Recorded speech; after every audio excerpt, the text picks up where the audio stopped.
Hey, what's going on, everybody? Veedotme here. Today is a little different than what I normally do. It's September. Summer's basically over at this point, and there's actually a lot of games coming out this month. Really, the big emphasis on this channel has been a lot of roguelikes. I know a lot of you all have been recommending things to me as older games to play, and every once in a while a new game would come out and I might have someone ask me, will I be playing the new game? I don't always know if I will or not, because you know, a lot of things have to fall in line for me to do that. But one thing that I wanted to try to do is showcase some of the stuff that's coming out soon. Either it's a full release or it's an early access title, and then maybe post the stuff that I'm excited about. So what I have here, these are 5 different games. Some are console, some are Steam, and these are all going to be released either now or in September, or it's an early access title and it'll be released sometime down the line, but it'll be the first time I'll be able to play it in September. If you've seen any of these games before, let me know in the comments. Tell me which ones you're excited about or ones that I might miss, and maybe we'll talk about those in another week. Either way, let's go ahead and pull some of these up and see what is gonna be good in September. Okay, so the first game on the list here, this one is called Metallic Child, and I'm gonna withhold all comments on this until I see the gameplay. This is promised to be roguelike core action game. I have no idea what that means. There's 4 words in there that I like and 1 word that doesn't really make a lot of sense, but let's go ahead and play this to see what happens. Okay, I am assuming this is gonna be very anime. Sometimes that's a good thing, sometimes it's a bad thing. We don't know. All right. So a lot of different weapons, and they claim it's a roguelike. It's true.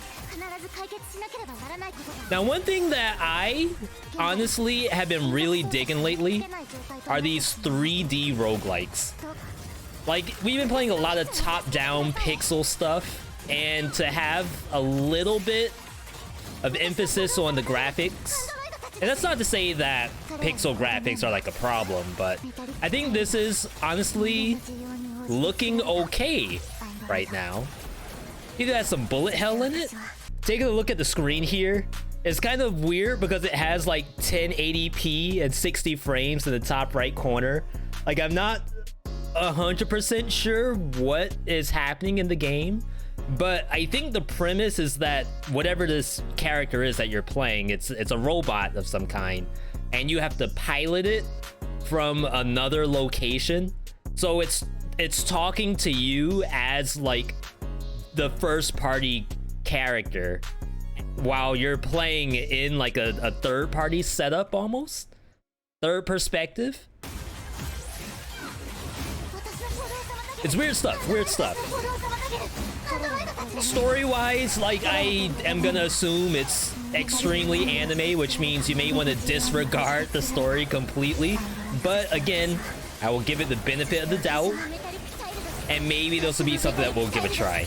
Even the characters themselves, whatever the quest stuff that's going on, gives me a little bit of like Persona vibes. Not that I ever played the games at all, but I appreciate the art. And hopefully this is, you know, fully fleshed out. It ends up being pretty good.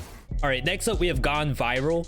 This game is, I think, best played as a streamer, which is like a bad thing to say. It has Twitch integration where the chat is able to add like different kinds of challenges and different kinds of monsters on the screen while the person's playing the game. I'm sure there's a fleshed out single player experience, but really the main focus of the game is that you are the main character of some like game show, and you're just going through mowing down enemies. It is a roguelike again. I don't know how the progress is in the game, but the big focus is that every round should be very different from the next one. So let's go ahead and take a look at this one. I haven't seen this game in a while since it was initially early access, but I think it hit 1.0 first week of September. Yeah, and sorry about like the low quality. I couldn't find a single like HD version of this trailer. So it has multiple characters in it. There's multiple enemies to fight, there's spike pits, and a lot of random stuff that happens. But really what it boils down to is you have a ton of different maps. Some of them are completely random and look kind of like what you see here, where there's just death traps everywhere and you have to actually kill the monsters, and basically you get high scores. It's almost like a real video game experience when we're used to doing stuff like a Hades or any other game that has like a fully fleshed out story. This is just, you load it up, don't fall into spikes, there's blood and guts and good combat, and that's sometimes all you want. You don't want to have to think about story when you're playing a game. And to be honest, sometimes I like just loading up a game and fighting bosses. So stuff like this, and there are games like that. Fury, for example, is a boss brawler. But I would like to go through a level at the same time. Like, look at this map here. Just nothing but spike pits and a boss. I don't know why, but for some reason that's fun to me. So different characters, mutations, weapons, armor, Twitch integration, chaotic roguelike action is what they claim to be, and we'll be the judge of that. All right, so this next one is something that I'm honestly excited for. For a big studio to make a roguelike, it definitely raises an eyebrow. But after playing Returnal, I really think that these devs know how to make a good roguelike if they try. So Deathloop, which is actually releasing in September. I plan to get this on the PlayStation 5 because I don't really want to put everything on Steam.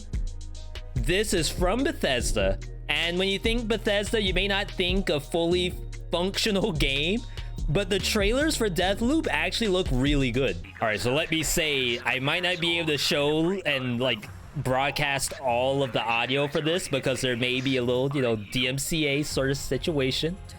But this game is supposed to be a roguelike first-person shooter where you're basically, you have a target to assassinate and you have like multiple routes to do that, but then there's also someone after you at the same time. I really don't think it's multiplayer, it's just the AI is making sure you don't waste your time. Now, of course, when you die, you restart. That's basically what the whole roguelike genre is all about. What you keep as you go through, I have no idea, but clearly you have powers of some kind. But to put this in a first-person shooter with like high-speed movement, I know, like, I always go back to Mirror's Edge when it comes to good first-person moving gameplay. Like, that to me is the pinnacle of what I want to see. That as a roguelike with shooting, I can't imagine it could ever be bad. Like, look at this kind of gameplay, and when you have stuff like, I think Dishonored 2 is a good example, where you can just go through an entire skyscraper and just kill multiple people in a line and just keep going.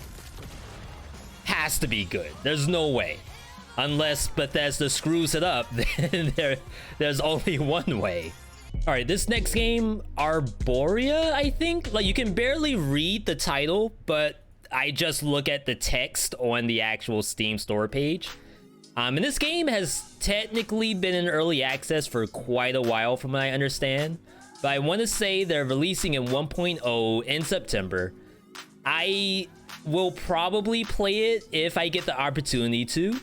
Only because A, it's a roguelike, but B, it's another one of those 3D games that you aren't 100% sure if you can trust based off a trailer, but maybe it's fun when you actually get your hands on it. Now again, this game might have a little more, you know, DMCA music behind it, so you may not get all the audio, but the premise is you're in a cave and you're something of some sort and you destroy stuff and you have a fairy, and it's a roguelike because you get stuff along the way.